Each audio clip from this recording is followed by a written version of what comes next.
Afternoon, brothers and sisters. How are you all today? Have you all had your lunch? Okay. Okay.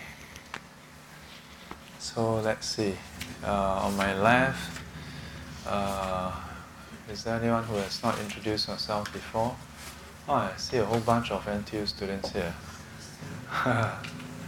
So, which of you have not introduced yourself in this class?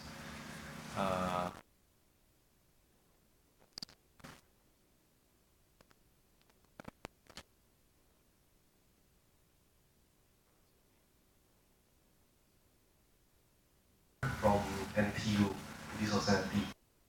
Which year? In my environmental engineering. Oh, environmental engineering. Wow. Welcome, welcome.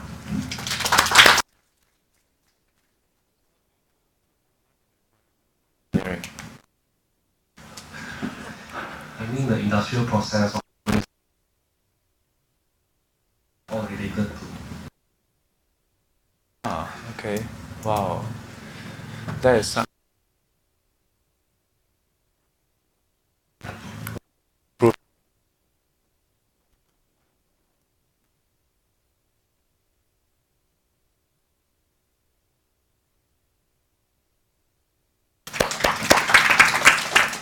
Okay, who else is here for the first time? I think the three of you behind, yeah.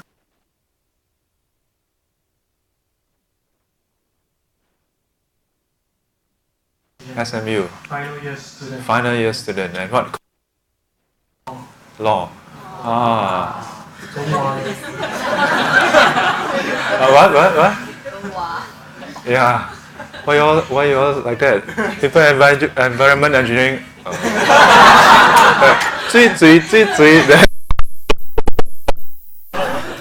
Yeah.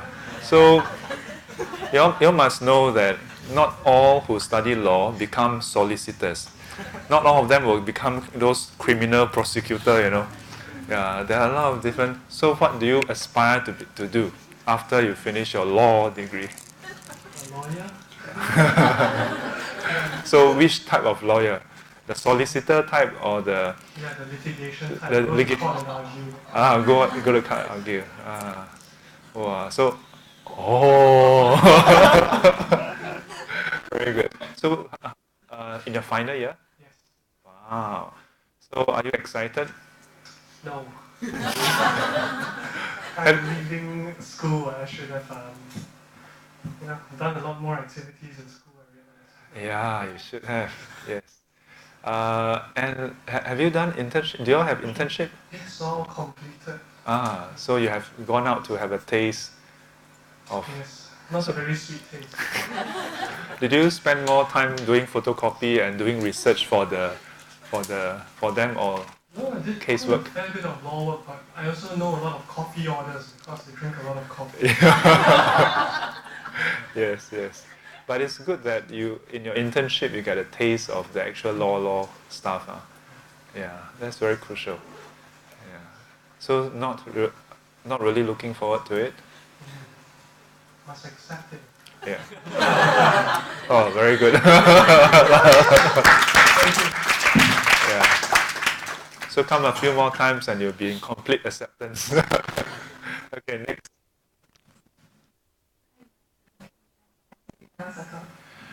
From where? SMU Dhamma Circle. So behind it is the SMU. Yeah. I've seen you before. In the don't know what camp or what, or Dhamma class or what. I think the two of you, I've seen you all before. Oh, we invited you for a talk before. Oh, invited me before. Yeah. Okay, so which year? Final year. What course? Business. Business. You see the reaction? Business. Okay. Yeah. So looking forward to joining the workforce? No. Are you from SMU? She's your senior. Also from business. Yes. Yeah. Mei Zhen, that's Mei Zhen. Yeah. so you can go and chit chat with her later. Yeah. Next to you. I'm from SMU. I'm my second year doing business. Oh, second year business. Okay, very good. You see it? Same. No reaction. Give them a round of applause.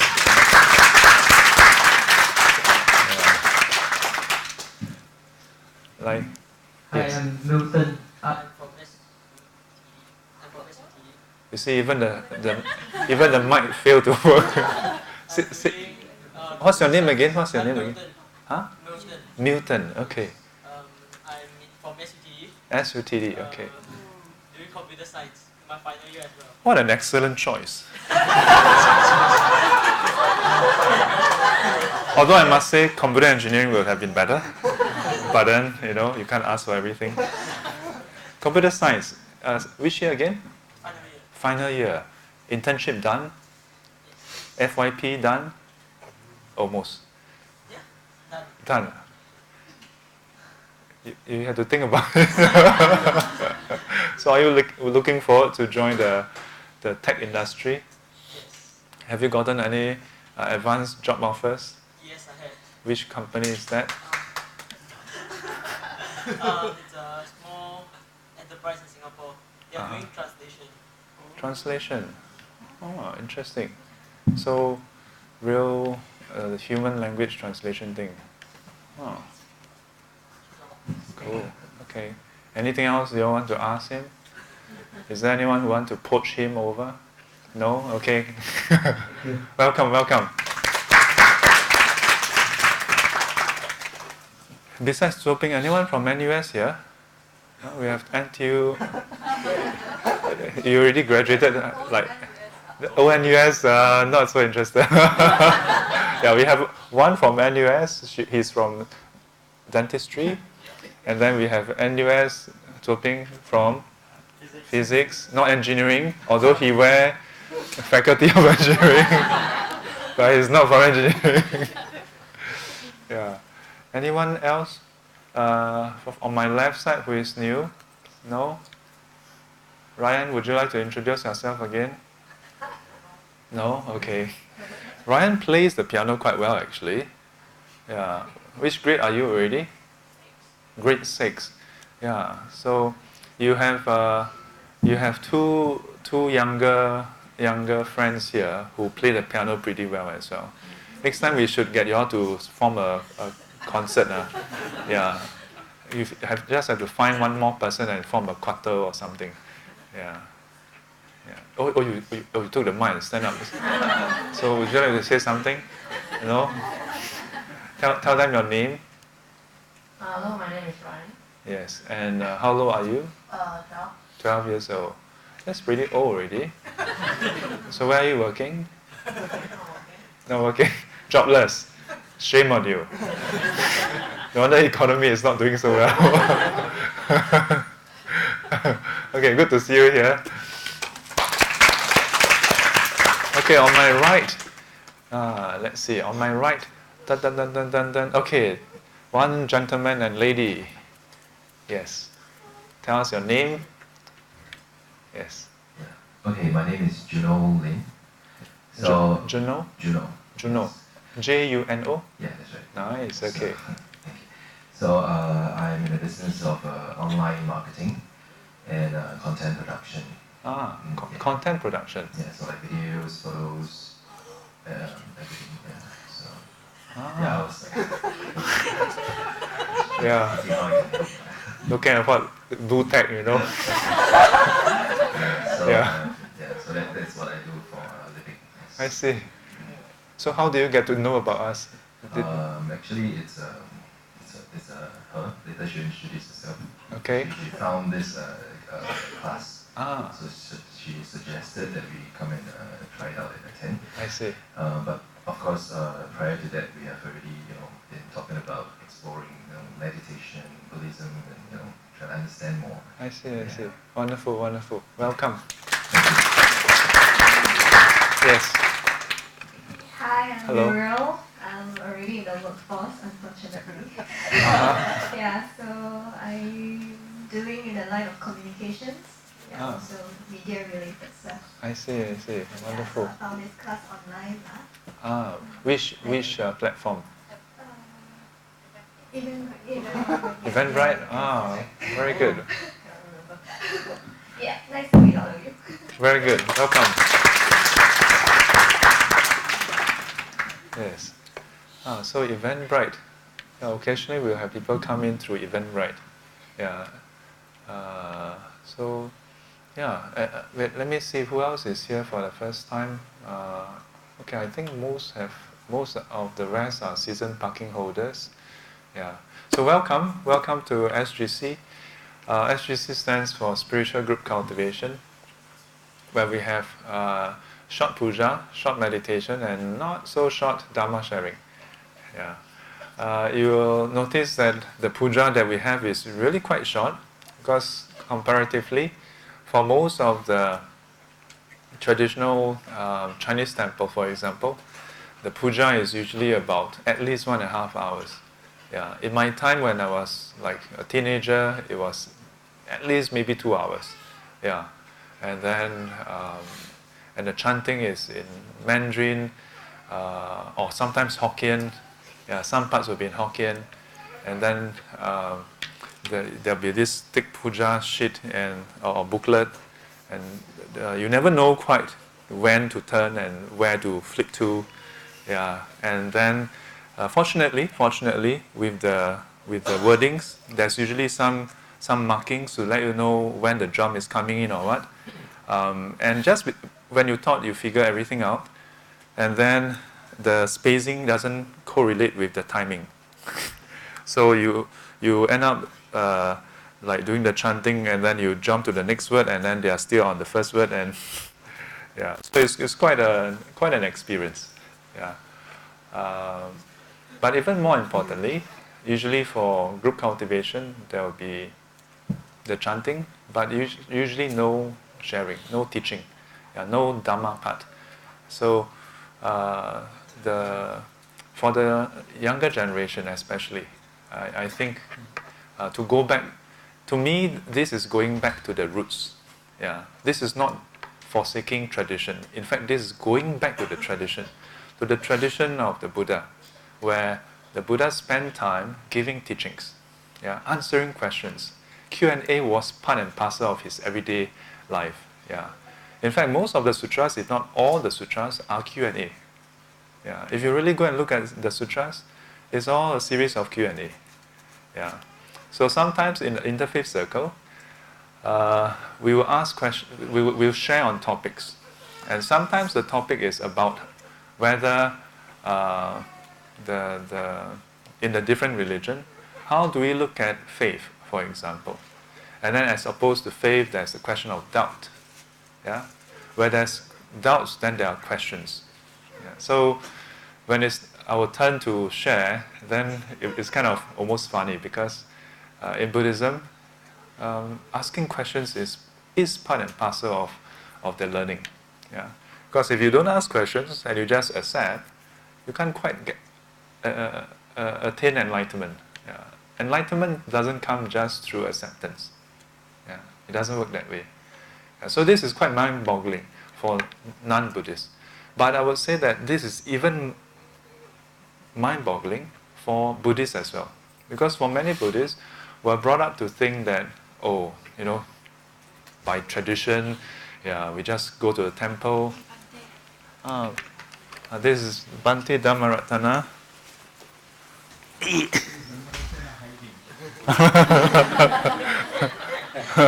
Bhante, come, Bhante, they pay respect to you. No, they're not trouble. Yeah. What is going on today? Having the group cultivation here today, Bhante. Yeah. Let's pay respect to Bhante. Let us pay respect to Bhante with 3 prostration. First prostration.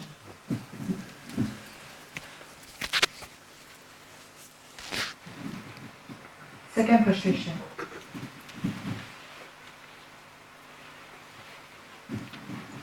Third prostration.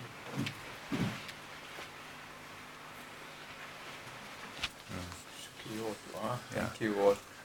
Bhante is the chief monk here. He's the founder of the Buddhist library. I don't think so.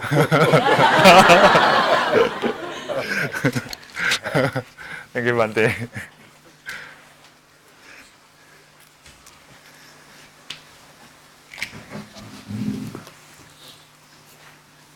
Yeah. That was Bhante Dhammaratana. He's a very elderly, very senior monk from Sri Lanka. And he's not just senior, he's also been in Singapore for many years. From what I know,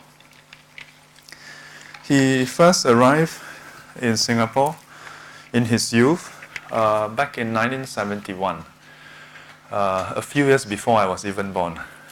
And then back then he served in Sri Lanka Ramaya, yeah, at St. Michael route. And then he served there for quite a number of years. Then later he was invited by some Singaporeans to start a center in Singapore. And then how did we end up having Buddhist library? So I was told that when he was invited to start a center, he thought there are already a lot of centers, both in Sri Lanka and Singapore. Yeah.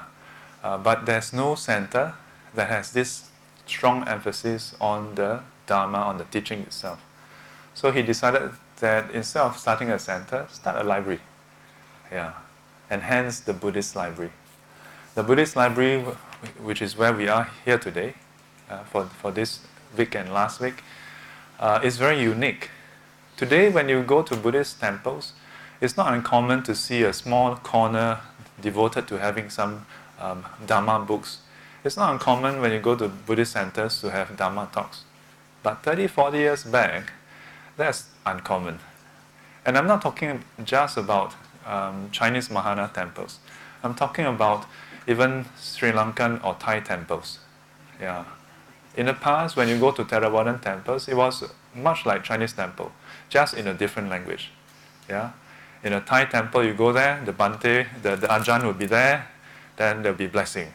Then they will recite, Iti piso bhagava arahan samma sambuddha. You know, nothing bad, you know. But because Thai monks last time, they don't speak English. And then Sri Lankan monks, Bhante Dhammaratana, among some of the seniors, they are educated, yeah, and they can speak English. Whereas Chinese 30, 40 years back, few speak English. Yeah, so hard to communicate. And even Chinese going to Chinese temple, the Chinese monks, they don't naturally speak Mandarin. Yeah. So last time, Chinese temples, there are dialect group Chinese temples. Yeah. All the Pu Zhi are all the Hokkien temple. Then in Momian Road, there's a Gong Sik Teng, there's a Teochew temple. So even the chanting is in Teochew. Yeah, and the style, the tone, the tune is in the Teochew style.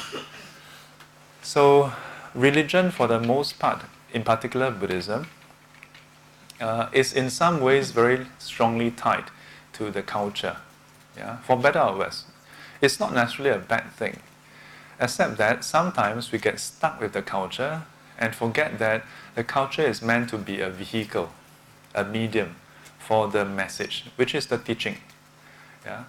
So fast forward to today, if we look at the Buddhist library, it is almost like something that we take for granted. Yeah, that Dharma classes is not the norm. The Buddhist library started a lot of things as the first Buddhist library. So when Bhante started the center with some devotees, and also at that point in time, he thought, instead of having a temple, let's have a Buddhist library. And within the library itself, we have a temple. So instead of having a temple and then have a small library, he has the whole library and then a shrine hall inside the temple, inside the library. Yeah. So Buddhist library is very unique in that sense. And over the past some 30 odd years, Buddhist library also spearheaded a lot of initiatives, like the annual family day That was something that is quite unheard of. If I'm not wrong, Buddhist Library started one of the first few family day in Singapore as well. Among that, to have Dharma talks, Dharma classes, and even have programs in collaboration with Kelaniya University to offer degree programs in Singapore. Then eventually a lot of this became the norm. Yeah. So today when you come to Buddhist Library, you're like, yeah, this is quite normal. Yeah. But it was never quite normal. Yeah. And despite that, what we are doing is also not abnormal. Yeah. It's really going back to the tradition of the Buddha. Yeah. Where the focus is on the Dharma. But we may think, oh, but we are not totally doing Chinese chanting, we are not totally doing all the long Pali chanting. Well, there was an occasion where some monks asked the Buddha if it's okay to have the recitations and to have the transactions, the community meetings conducted in Sanskrit. Yeah. The Buddha disagreed with that. And he said to conduct all the procedures in the local language. Yeah, all the transactions, all the formal instructions are to be given in the local language. And why? Otherwise, if you don't give in the local language, who is going to understand you? Yeah. Yeah. So when we look at the Chinese Mahayana tradition, we usually think of it as a tradition. We usually think of it as something that's archaic, something that is belonging to our grandparents, something that is the 是不是, you know. Yeah. So just 1 week ago, when I was at Geylang Serai, there was an interfaith talk, and I began the talk in this way. I took the mic, I stood up, and I said, 大家早上好, 阿弥陀佛, and all of them looked at me stunned. Oh dear. And then I proceeded with a few more words. And after that, I told them that, then I switched to English, and they, there was a sigh of relief. Yeah. So the thing is that if we look at Chinese Mahayana tradition, we tend to think in that way. That is something passé, yeah, something for the old folks. But when you really look at how Chinese Mahayana developed, you realize that there's actually a lot of very forward-thinking changes implemented. Just looking at the attire itself, we may think, but this is Chinese Tang era wearing, this is so old-fashioned, whatever. But I'll tell you, the fact that we wear this, yeah, and in the Chinese culture, you see someone wearing this, you know it's a monk. Yeah, it is this that represents the focus, that we don't focus on the outer form. Yeah, that the masters, the teachers, our forefathers who came before us, they took the very brave step to focus not on the exterior form, but on the essence. What is the Buddha trying to teach us? And so they look at the whole thing that came from India and ask themselves, yeah, you can imagine them asking themselves, okay, which is the important part? And they decided the way the clothing is, that is not so crucial, because robes means clothing. Robes just means a piece of cloth that you rub yourself with. Yeah, all the Indians, yeah, back in the Buddha's time, all wore robes. Yeah, in Chinese the translation is yi. Yeah, so it's our clothes. Imagine if you try to live in the harsh desert conditions, yeah, with the 3 sets of robes. Maybe you can survive for a while, but the temperature range is so great. Yeah, you either dry up or freeze to death at night. Yeah, or if you travel from the Silk Road all the way to the eastern side and you hit Dongbei, where it's the harsh winter cold. Yeah, how are you going to survive with the Sri Lankan or Thai style of robes? So today, when you see Theravadan monks over in UK, you see them wearing the inner the woolen pullover as well. Then they put the robes on top. And when they do that, it looks very similar to this. So this is what happened. Yeah. It's not so much that the Chinese tradition is archaic or that they didn't follow tradition. Yeah, so it's sometimes quite funny because on one hand, we think of Chinese tradition as very 老古板, very old. But on the other hand, we are also being sometimes considered to have deviated from the tradition. So which is it? Either you say that we are too fast forward or we are too backward. Which one is it? Yeah. The truth is actually neither. The truth is the masters of old, they made very careful consideration. They did translation, but they didn't translate everything. There are certain things which I mentioned in Heart Sutra classes, such as the name of places, names of people, or certain concepts that is too complex, too foreign to the Chinese culture. They retain the sound. Yeah, we call that transliteration in the world of translations. And so then they have commentaries to supplement that, to explain what that term is. For example, Buddha, 佛陀. Today in Chinese culture, 佛 who don't know what is 佛. Even non-Buddhists know what is 佛. 菩萨 who don't know 菩萨. Yeah. But that is through a lot of careful consideration. And because they did that, we can still trace back to the Pali Sanskrit terms. And so we know that although we look very different, we are still one religion. And among all the different traditions, there's one thing that is sometimes neglected, but in recent years brought up, which is the Four Foundations of Mindfulness. Yeah. Last week we touched on the second foundation. And there are four foundations altogether.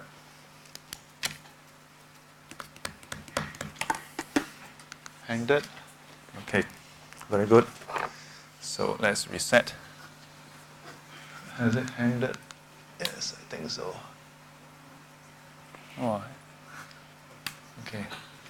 Well, it hangs so well that I switch off and it's still there.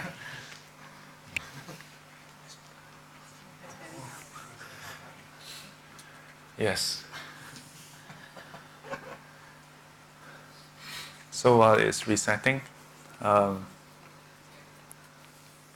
some people when they see Sifu dabble with technology, they're like, "Oh, Sifu high tech mang." If you go back 2,000 years ago, you will realize that Buddhist monks and nuns, for that matter, had always adopted new technology. Writing was a new technology. Yeah, writing was a new technology. Yeah, and among the traditions, yeah, the different religions in India, I don't know for a fact whether Buddhism was one of the first to adopt it. Yeah, but Buddhism adopted new technologies across the times. Yes, so this is another new piece of technology. Okay, it's working. So, we have gone through the four foundations. The first foundation, so we have the 四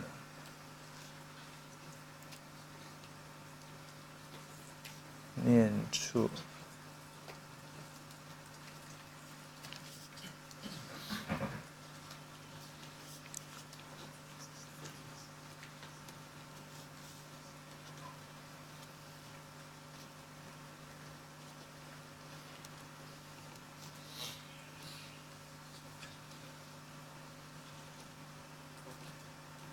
Four Foundations of Mindfulness. And the four, can you all remember? 身、受、心、法. So we have gone through 身, yeah, the body. And we have started off a bit on the feelings. Today we're going to continue on this and probably wrap up. And if we have time, we'll touch a bit more on the mind. And the last is Dharma. So, earlier on in the sitting, do you know how long we sat earlier, roughly? Yeah, we sat for about 30 minutes. Yeah. So usually we sit about 20 minutes depending on the timing. Sometimes I'll get you all to sit half an hour. Half an hour is really the kind of like warm up, you know. Yeah. The yeah, Buddhist meditation should be introduced as part and parcel of being a Buddhist. Yeah. It should be part and parcel of being a Buddhist. I mean, think about it. In many other religions, if you ask them, so why should I become, join your religion? They'll say, then you can go to heaven. Yeah, and I'm not just talking about Christianity. In most other religion, there's an afterlife that results in heaven. Yeah. So how about Buddhists? If you ask any Buddhist, why do you choose to be a Buddhist? Why? Why? Don't know lah. My mom lor. My mom. My mom bring me to temple. I go lor. Yeah. Or some vegetarian food quite nice. All kinds of reasons. Yeah. For better or worse, this is how it is. But it doesn't mean that it was the way. Yeah. In the Buddha's time, people made active choice to become a Buddhist. Because Buddhism was a new religion in the Buddha's time. It wasn't the norm. Yeah. So in fact, people have to go out of their way to choose to become a Buddhist. Yeah, and some of them did that after asking the Buddha very difficult question. Some of them were even sent by their teachers, sent by their peers, to go to see the Buddha, to ask the Buddha difficult question. Yeah, go and almost like 踢馆, Yeah. But after asking the Buddha question, they became convinced. Convinced of what? Convinced that he is indeed as he is reputed to be the blessed one, and an arahant who is worthy of offering, to be a knower of the world, to be someone who is perfect in his wisdom, perfect in his compassion. Yeah. And among that, he gave us the teaching on the Four Foundations. These are 4 areas that he advised his disciples to pay close attention to. Yeah. When we look at these 4, and you look at the sutta, it always starts with, O monks, yeah, O bhikkhus, yeah, bhikkhave, something. But do not be mistaken for a while to think that, oh, Sifu, this is actually why do you teach us this?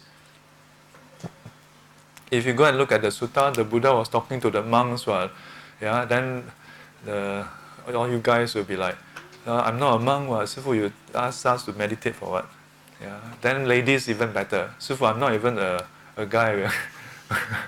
Monks, and then how many levels apart. But I share with some students this.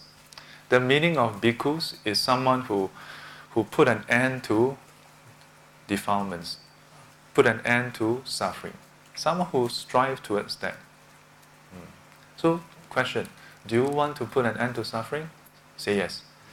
Yes. Yeah. It's 强制梦. Well, I mean, you can choose. Yeah, you have a choice. You can choose to want to put an end to suffering, or you can choose to say, yeah, I want to have suffering. Yeah, it's your choice. Yeah. Buddhism is a very free religion. We don't institutionalize enlightenment. Yeah, we don't enforce enlightenment. Everybody must be enlightened. No. It's okay. Yeah. If you choose suffering, it's okay, no problem.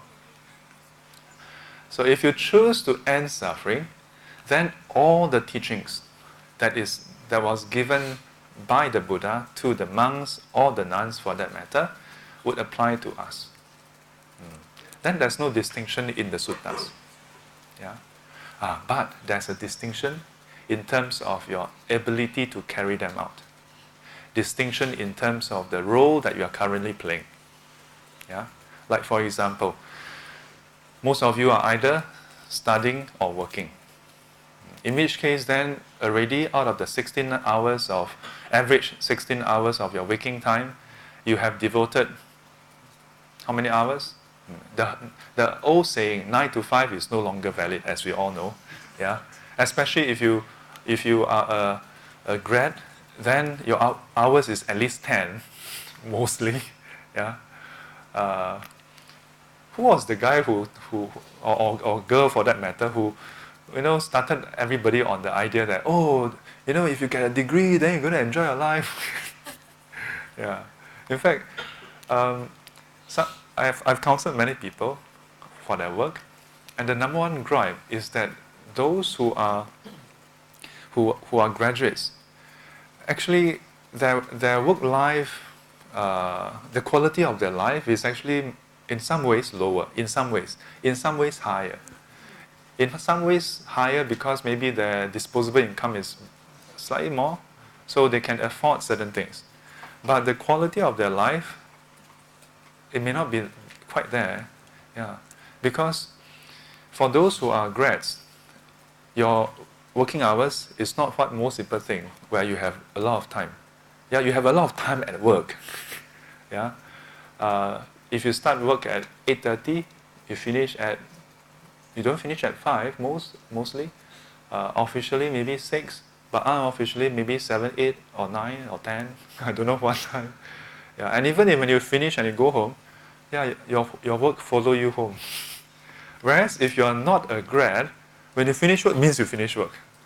Yeah. So yeah, it's yeah. So the question is, with that in mind, then are we able to apply this? Are we able to apply this, given that everybody is so busy with work? Yeah, and that's not even thinking about the other considerations. Yeah, your responsibility towards your family, your friends, and then how about your own social life? How about your own entertainment? Yeah, we are busy working, then after we are busy enjoying ourselves. Yeah, busy earning money, then busy spending money. Then Four Foundations of Mindfulness, where got time? Yeah, but fortunately you all come, so we still have time. I'm telling you all this because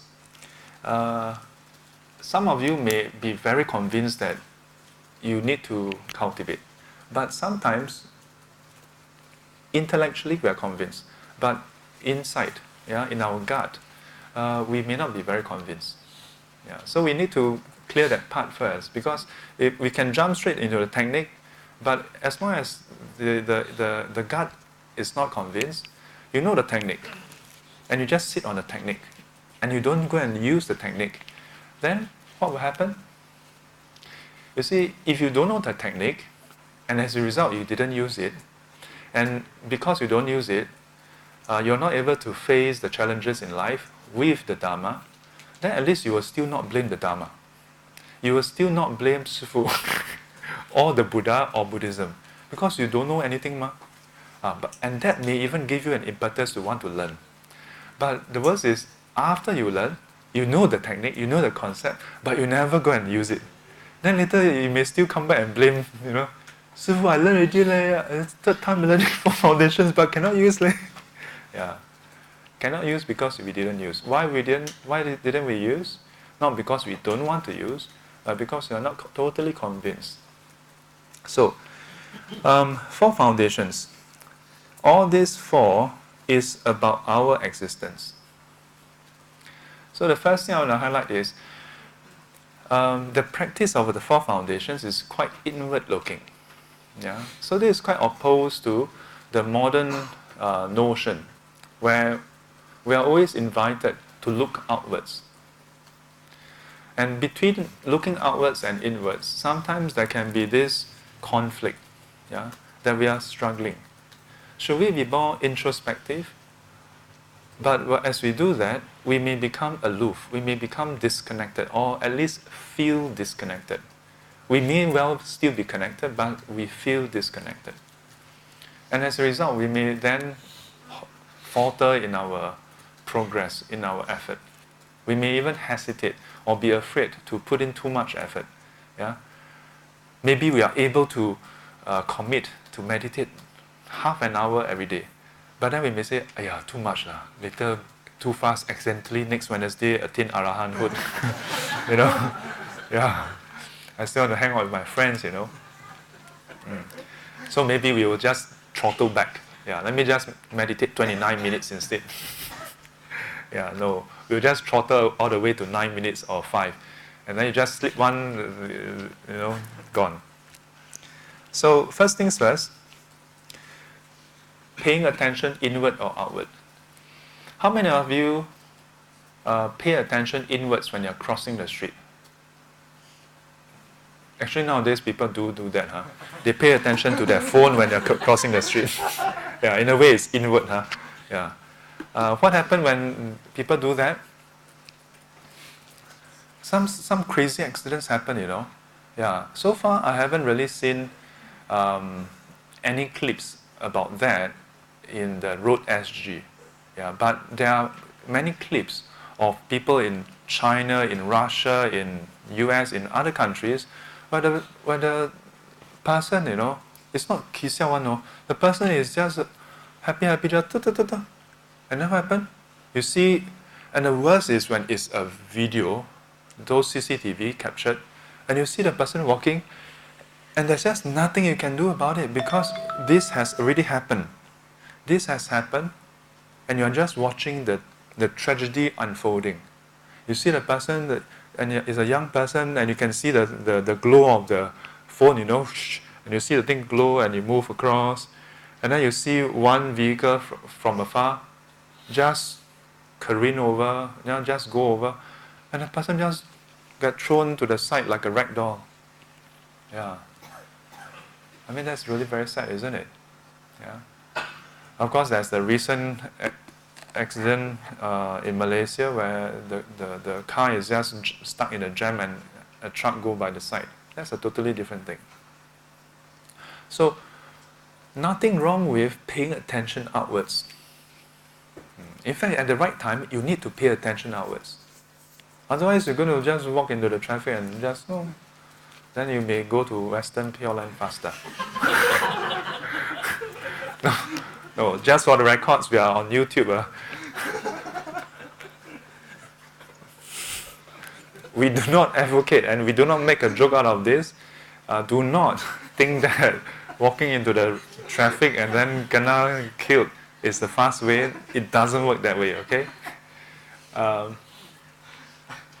The point is, paying attention outwards versus paying attention inwards. Why did the Buddha advise his disciples to pay more attention and in fact to pay attention closely inwards towards the body, the feelings, mind and mental objects?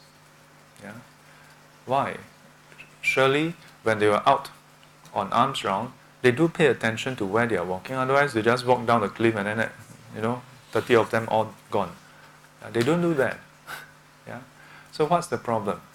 The problem is when we only pay attention outwards or when we only pay attention inwards, then that's the problem. As it is, we are so preoccupied with what happened outside that we forget about what is happening inside. We keep worrying about other people's mind. Why is he like that? Why is she like that? But we stop paying attention to why are we like that? And we stop paying attention to how are we currently. And so there's this imbalance. Yeah? Nothing wrong with paying attention to what is outside. Many times when you look at the Buddha's teachings, it is actually about striking a balance. Yeah, it's about striking a balance. Because we tend to be lopsided. We tend to only look at one side. So that's why the Buddha just emphasized on the other side. Do we need the Buddha to teach us to go and look outside, to go shopping, to go to look at some concerts or whatever? We don't need the Buddha to teach us. Yeah? Do we need the Buddha to teach us to go and argue with people? Don't need. We are very good. We are Singaporeans. Yeah. So that's why if you look at the Buddha's teachings, it's often to tell people about the other side. Yeah. Because we're expert already on this other side. And when the two come together, then you have a good balance. So with that in mind, then we revisit body, the different aspects of the body, not just the breath. The breath is just one part, yeah, and not just the posture, that's the other part, but also internally, yeah, the different parts of the body. And so there are many areas with regards to the body that the Buddha highlighted to us. It's not just about looking at how disgusting the body is, but to realize that the beauty that we perceive depends on parts that are not so pleasant. The Buddha did not deny that there is beauty. What he denied is inherent beauty, lasting beauty, permanent, unchanging beauty. That he said don't exist.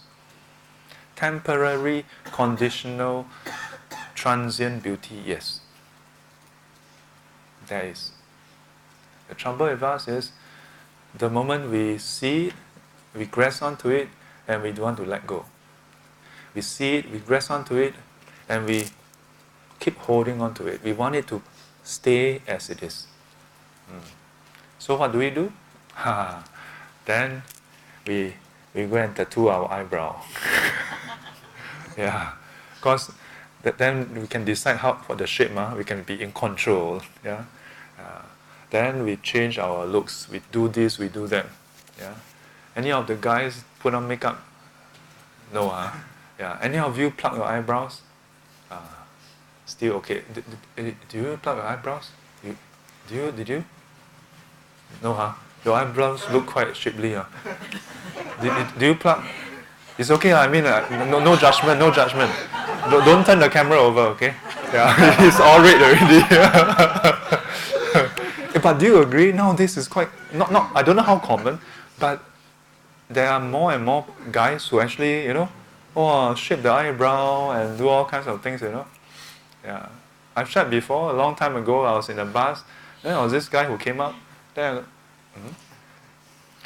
and because it's so uncommon, I just couldn't help just keep. I mean, I'm not infatuated with that, okay? But I'm just like, what?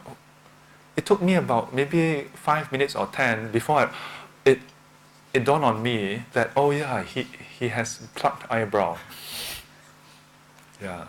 But that was years back. And that was the only guy I've seen who with plucked eyebrow for the longest time. Yeah. So we do all this. Yeah. Does it mean that all lay Buddhists cannot shape your eyebrow, doll up, dye your hair? I mean, for Chinese New Year,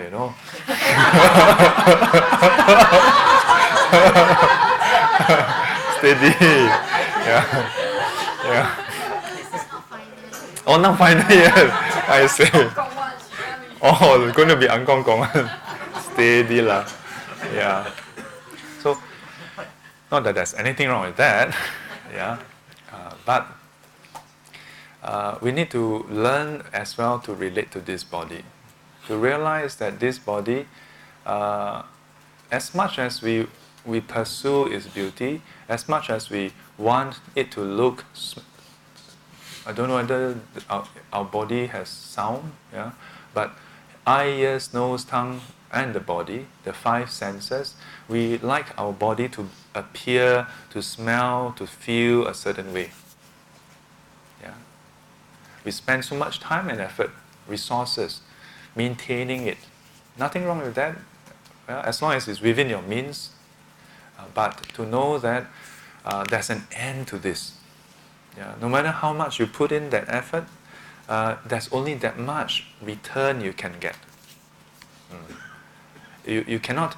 It's not that, you do until this point, then it's going to remain that beauty for the rest of your life. No, it doesn't work that way.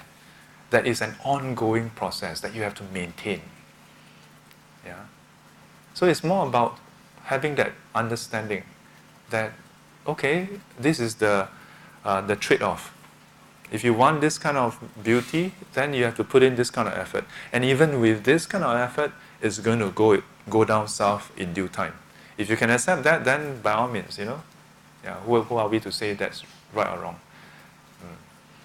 But keeping that in mind, then we wouldn't be caught surprised. We wouldn't fret. We wouldn't, oh, I'm old already. Well, you already know what. Yeah. Which part of all of us get old do you not understand? Yeah. Now, beyond the body, then we go to the feelings. Here again, feelings is not just about emotions. In fact, it's not about emotions. It's more about the initial contact of the eyes with the external physical world that is visual. Yeah? Contact with the ear with the audible sound, nose with the smell, tongue with the taste, body with the touch. And beyond the first 5 senses, as well, our mind with mental objects, the Dhamma. Yeah? I will touch briefly on this in a short while. But first, these feelings. As we come into contact, then there's this raw experience of it. And that experience may be pleasant, may be unpleasant. Yeah? May be pleasant or painful. In brief, there are 4 kinds of feelings, or 5, or can be condensed into 3. And yet it can also be condensed to 2 or even 1. So let's start with 1, then it's just feelings. Yeah? Everything can be grouped under feelings, just unified as feelings. Or you can split it into 2, bodily feelings and mental feelings. Sometimes I like to use the word sensations.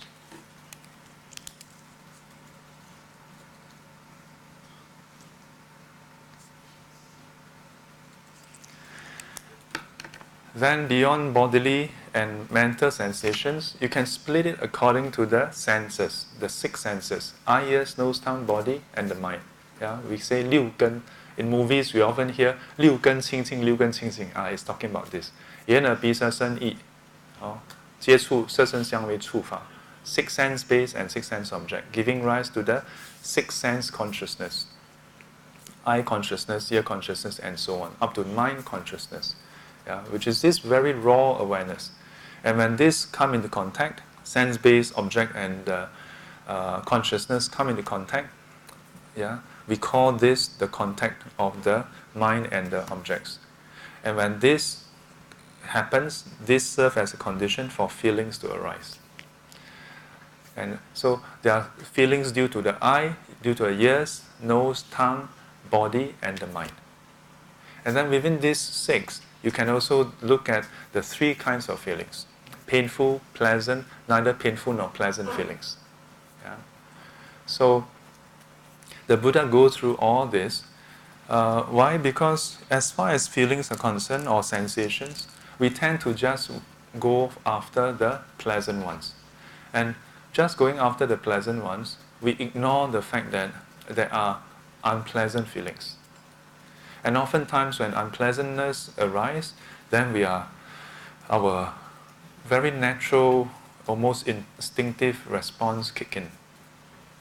We respond with revulsion, almost kicking and fighting and putting up a struggle. Yeah? We're not able to accept that there is unpleasantness. Yeah? Very much like our weather. There's the rainy season, then there's the hot season as well. Yeah, hot and wet, or hot or cold and wet. Yeah, Singapore is common to rain. If you can accept it, then no issue. Yeah, but whether you accept it or not, it's going to rain when there are conditions. Whether you accept it or not, it's going to be hot and humid when there are conditions. Yeah. So when the Buddha gave us the teaching to go and observe the feelings, it was to get us to know for ourselves. Don't hear it from other people. Don't hear it from Sifu. Don't hear it from your friend. Don't hear it from the internet. Go and observe for yourself. Is it true? And only when you observe it to the point where, how can we say, 实心, yeah, 实心, when you have utterly observed that, yes, there's no other way, that this body is of this nature, including the mind, that the mind can give rise to the different feelings. When we see this clearly, then when pain arises, we're able to face it with equanimity, yeah, with some peace and equilibrium. we wouldn't be so lopsided when it's unpleasant. And we wouldn't be so elated when it's pleasant as well. Oh. Yeah. So earlier on, can you remember during the meditation session, I went through the different parts of the body. Yeah. Did you manage to follow through? So at home when you meditate, you can start off with, some people start off, or some tradition, some lineages, start off with the anapanasati to observe the breath for a start. Then later on, do the meditation on the feelings, yeah, and then the mind in sequence. Then there are some lineages where they say right from the start, anything that is more prominent, you go and observe it. So depending on which lineage you have stronger affinity with, you can try. Yeah. There are also those who start off with feelings. Observe the feelings first because it's a bit stronger. Then after that, from the feelings, then it becomes quite natural to go and observe the contact of the breath. So you can try the different approaches. Although when you observe the feelings, it is a bit more, there's a bit more movement of the mind. So within this movement, there's actually a quietening effect also. Because when you do it properly, it prevents your mind from either having nothing to do and then become bored and then think of its own story, or to be too active and go all over the place. Yeah. So this practice can, for some people, be a good intermediate, yeah, to start off the mind. Then you finish one cycle, then you come back to the breath and you observe it. And then when the mind is quite subtle and quiet, then you proceed to observe the mind. Yeah, and just watch the mind, yeah, for any thoughts that may arise. And just stay with that for a while. Then you come back to the different parts of the body to observe the feelings again. Then after that you can come back to the breath. So it's a few sets, a few cycles to form a set, and then you do that a few rounds. And before you know it, it's 1 hour. Yeah? Yes? When I asked that the Four Foundations of Mindfulness, Yes. I understand it actually is the Buddha monk. If you could just use the mic again. The Four Foundations of Mindfulness. Mindfulness. Yes. Understand is that Buddha actually sharing with all the monks Yes. about what they should do when as a monk. Yes. So is this a standard techniques for everybody when doing meditation? Because I understand Is it a standard what? a standard techniques or standard you must know foundation you must know for all in meditation as a Buddhist. Oh. Because I Standards yeah. Not so much a standard, not so much a tenet, but rather it is one of the technique for meditation. Yeah, one of the Buddhist meditation technique. So there's many other techniques that you can apply for it. Yes. Okay. Yes. Yeah. However, if you consider the Four Foundations as part of the right mindfulness, yeah, then right mindfulness being part of the Noble Eightfold Path, then it should apply to all Buddhists. Okay. Yes. So rightly speaking, all Buddhists must know the Four Foundations, because it's part of the Noble Eightfold Path, which is part of the Four Noble Truths. Okay. Thank you so much. Yeah. Thanks for asking this though, because again, if you go and throw a stone in the... Okay, don't throw a stone. Don't throw a literal stone. Figuratively speaking, if you just throw a stone and you hit a Buddhist, chances are most Buddhists have not heard of the Four Foundations, have not heard of the Four Noble Truths to begin with. Yeah. So for some, it may appear like, oh, is this optional? Well, in a way it's optional, because we don't enforce enlightenment. Yeah.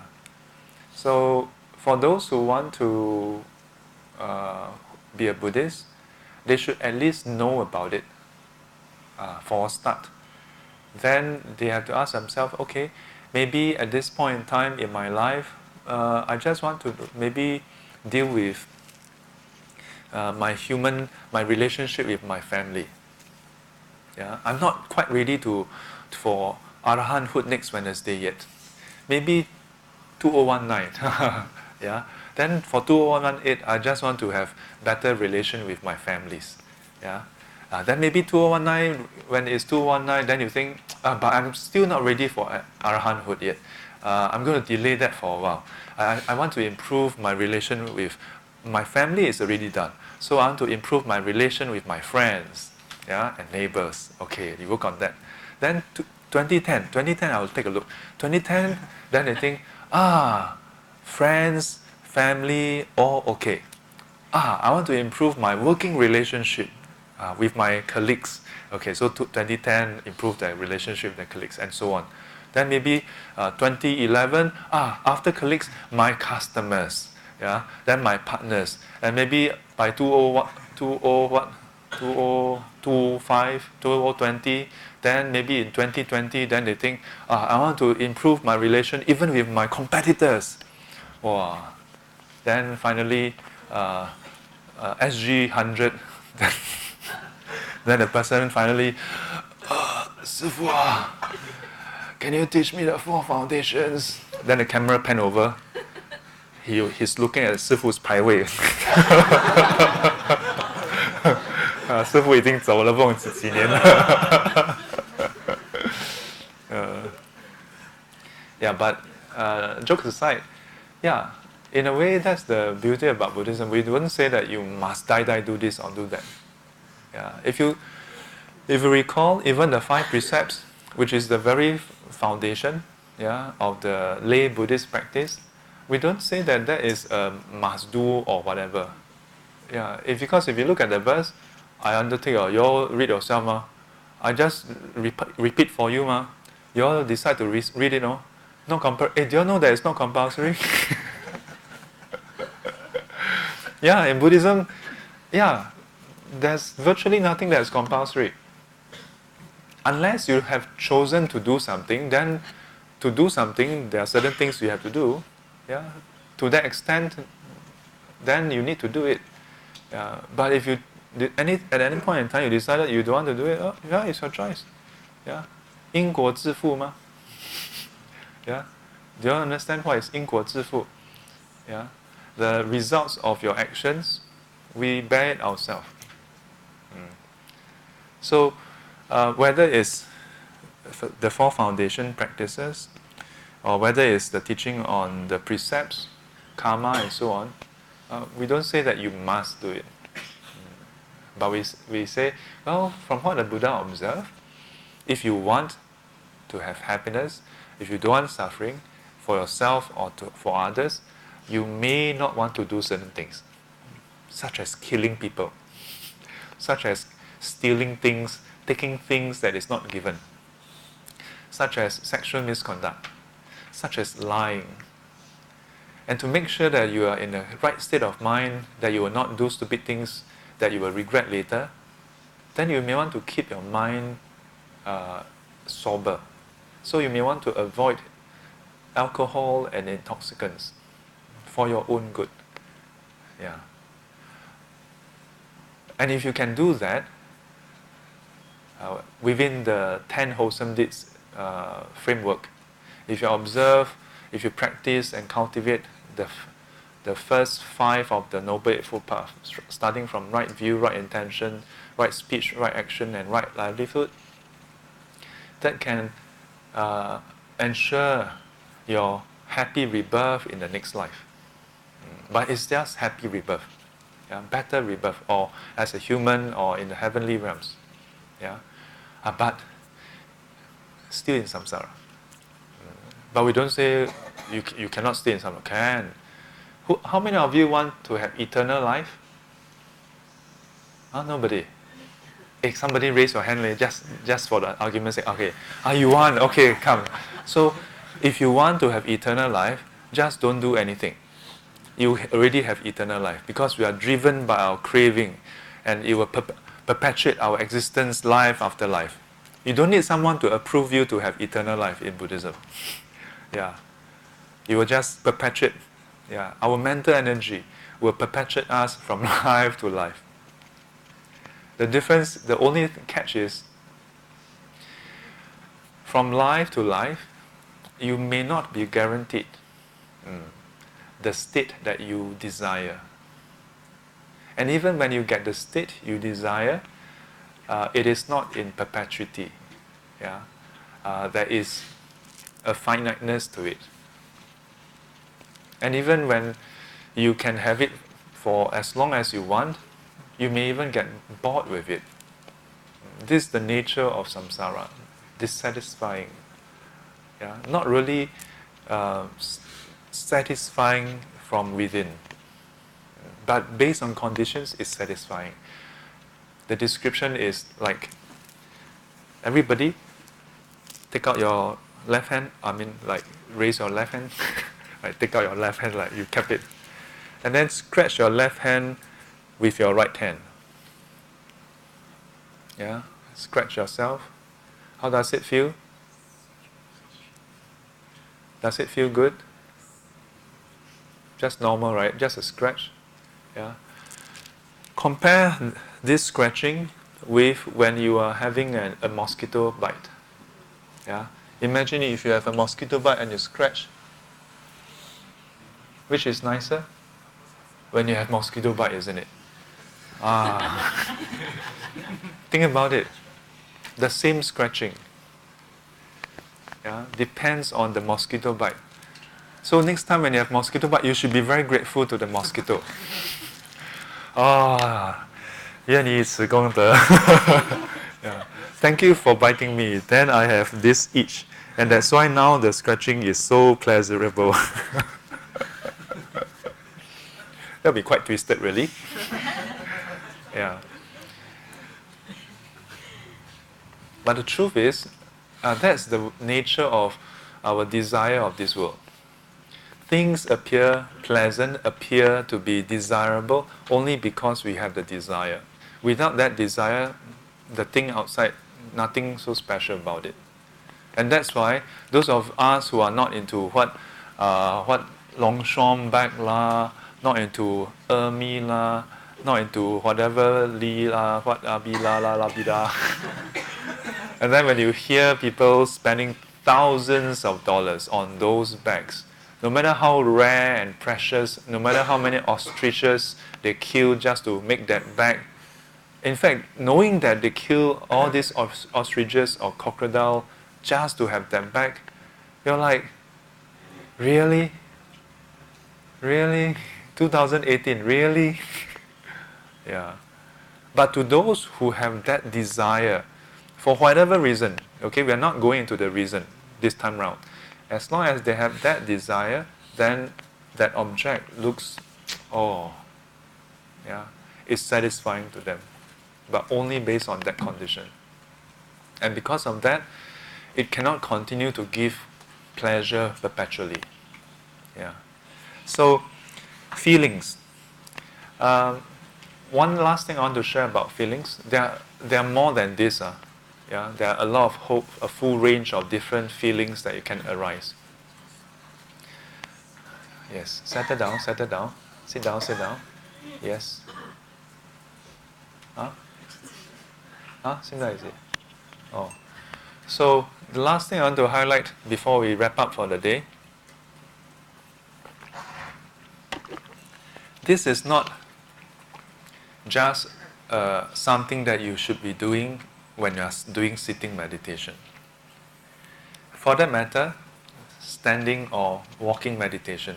But after you learn the technique, you should, throughout your whole day, occasionally, especially when you are in between activities, yeah, like you're going to work and you're in a train or in a car, you're just waiting for the traffic light, then just sit back and observe yourself, the sitting posture, and observe the rim of your steering wheel.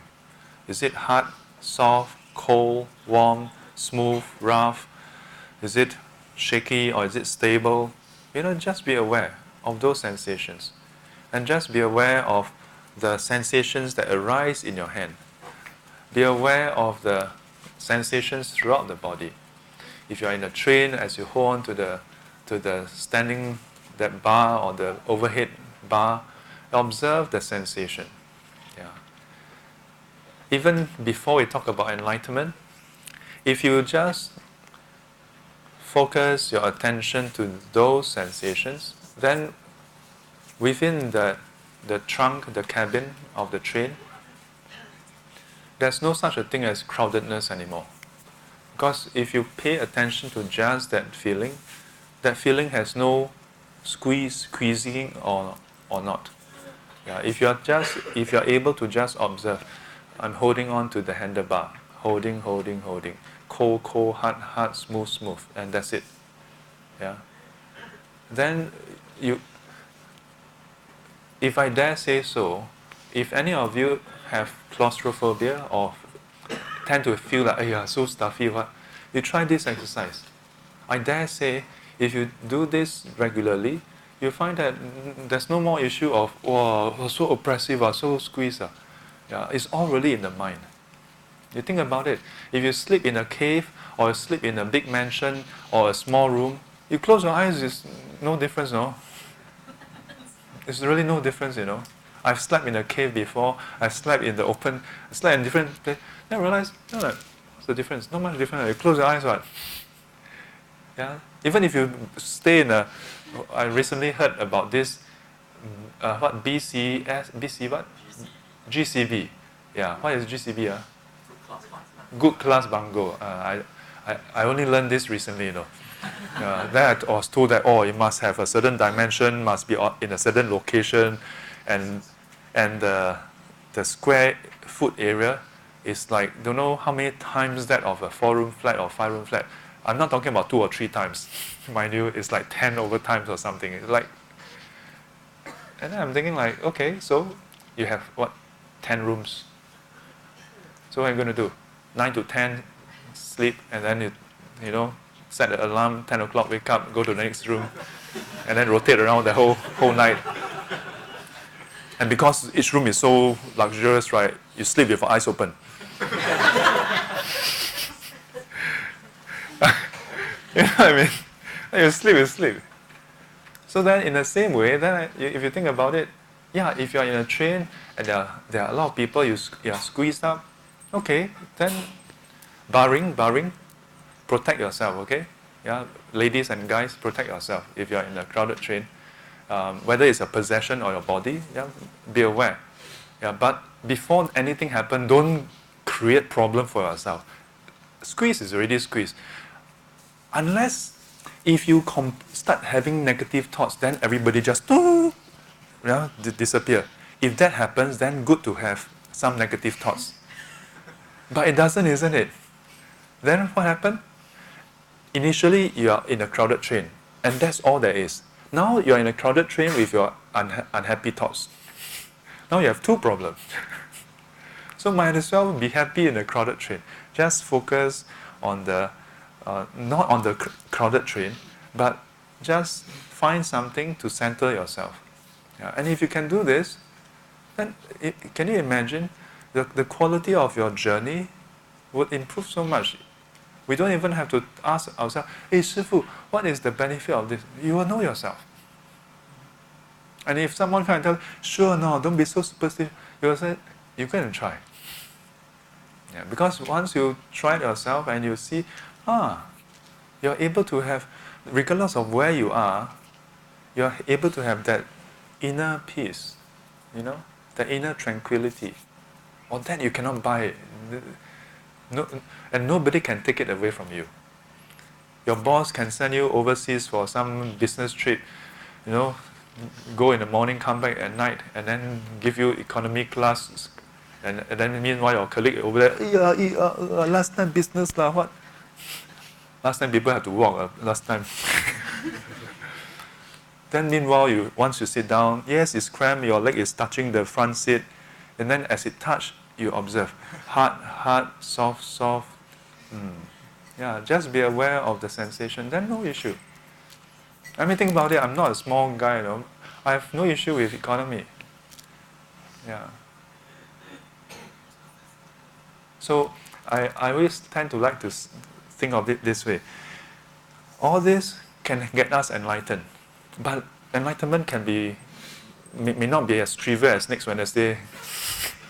So before that, you need to be able to see how you can experience and use it in your day-to-day. Because otherwise it's not sustainable. Otherwise you are just keep on trying, and then hoping that one Wednesday, arahanthood. Not likely going to happen. Okay? And the very, very last thing, I think I mentioned about this cancer patient. Yeah.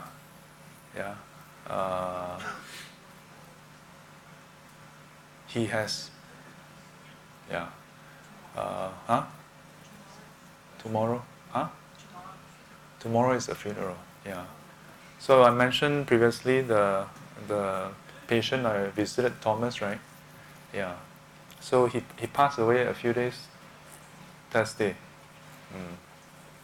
Life is transient. Yeah, life is transient. I wish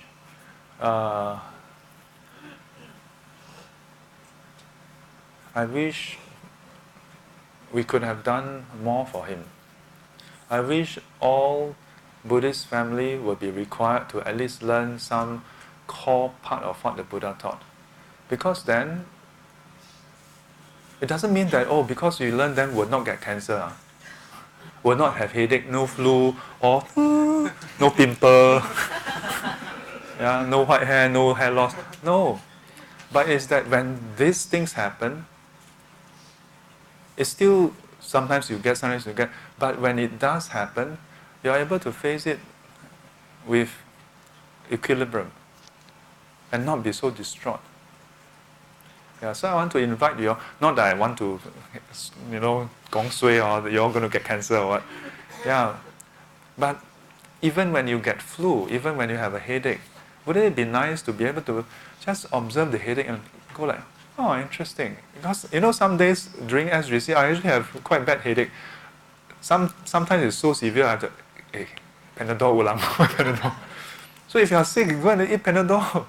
But before, don't always just say, I'm sick, then I must do this. But even before that, are you able to just be at peace with that headache? Because sometimes it's not a physical headache. Sometimes it's your boss who is the headache.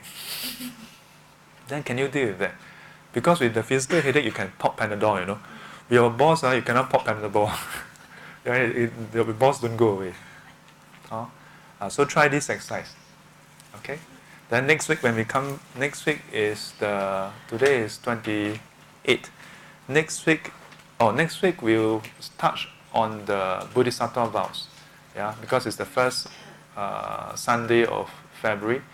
Then the following week, there's still SGC, right? Yeah. Then we'll come back and look at the mind. Okay? Come, let's put our palms together. 愿消三障诸烦恼，愿得智慧真明了，普愿罪障悉消除，世世常行菩萨道。阿弥陀佛，起立。